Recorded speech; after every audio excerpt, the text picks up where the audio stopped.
ज्योतिष वास्तु गुरुकुल बुधवंतिज्म। हमारे बुधवंत सर आज युवाओं से जुड़े प्रश्नों का समाधान दे रहे हैं। पता है बहनों और भाइयों, एस्ट्रोलॉजी और वास्तुशास्त्र हमारी समस्याओं का समाधान कर सकते हैं। बहुत ताकत है इन शास्त्रों में। पेश है युवाओं के सवाल, बुधवंत सर के जवाब।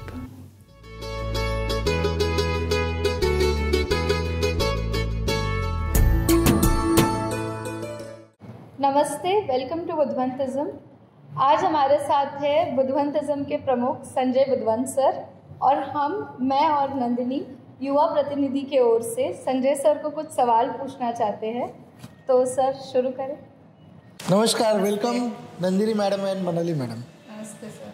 तो पहला सवाल आज के नए दौर में ये पूछना है कि शादियां तो कई युगों से होती आ रही हैं और काफ़ी सारी शादियां आज तक भी काफ़ी खुशी से और काफ़ी प्यार से दो लोग रह रहे हैं एक रिश्ते में, एक बंधन में।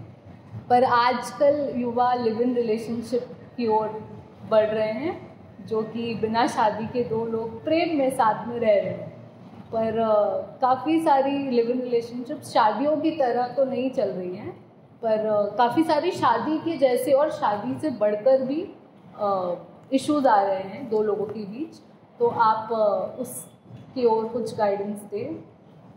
यस, मैं कहना चाहूँगा कि विवाह एक संस्था है, हमारे समाज की संस्था है।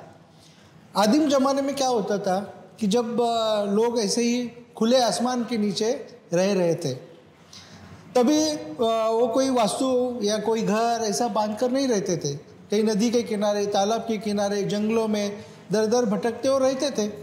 तो तभी ये व्यवस्था थी, तभी ये शादी की विवाह संस्था नहीं थी।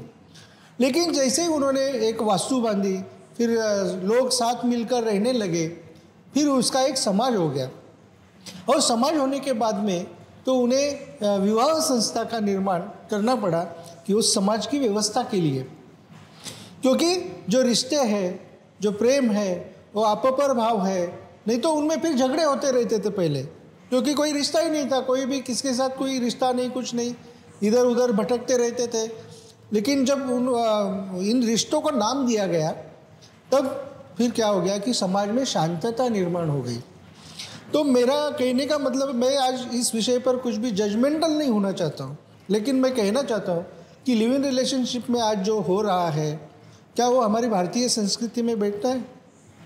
या किसी भी रिश्ते की जो नींव है वो मजबूत होनी चाहिए। अगर नींव ही आपकी मजबूत नहीं है तो वो रिश्ता टिक नहीं सकता है, ना उससे किसी को आनंद मिल सकता है। ऐसा मुझे ज़रूर यहाँ पे लगता है। तो इसलिए वहाँ पे क्या होना चाहिए, we are always talking about the I Q मतलब हमारी जो बुद्धिमत्ता है, उसके बारे में हमारा जो शिक्षण शास्त्र है, शैक्षणिक व्यवस्था है, वो हमेशा बोलती रहती है।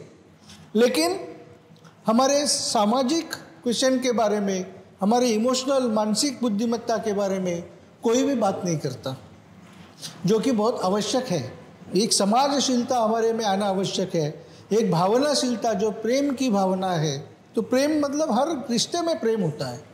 तो अगर ऐसा है तो आजकल तो मैं कहना चाहता हूँ कि हमारे पास भी ज्योतिषियों के पास जैसे कुंडली मिलन विवाह के लिए जमाने के लिए आते हैं, उसी तरह से लिव इन में रहने के लिए भी हमारा मैचिंग हो रहा है क्या, ऐसे भी पूछने के लिए आते हैं। तो हमें भी बड़ा आश्चर्य होता है।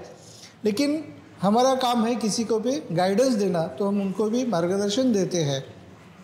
तो कोई भी जजमेंटल ना होते हुए मैं यही कहना चाहूँगा कि किसी भी रिश्ते की जो नींव है एकदम मजबूत होनी चाहिए। उसमें प्यार, प्रेम और एक जवाबदेही होनी चाहिए, जिम्मेदारी होनी चाहिए। अगर आपके कोई भी रिश्ते में जिम्मेदारी नहीं है तो फिर वो रिश्ता कहाँ तक जा सकता है। तो एक दूसरे को समझने के लिए, जैसे एक स्त्री और पुरुष वो निसर्गता ही एक दूसरों के विरुद्ध है, जिसको हम एस्ट्रोलॉजी में 180 डिग्री कहते हैं, सामने सामने है। तो वहाँ एडजस्टमेंट बहुत आवश्यक होती है। तो किसी भी रिश्ते में हमें वहाँ एडजस्टमेंट करके ही हम आगे बढ़ सकते हैं। तो ऐसा मेरा मानना है।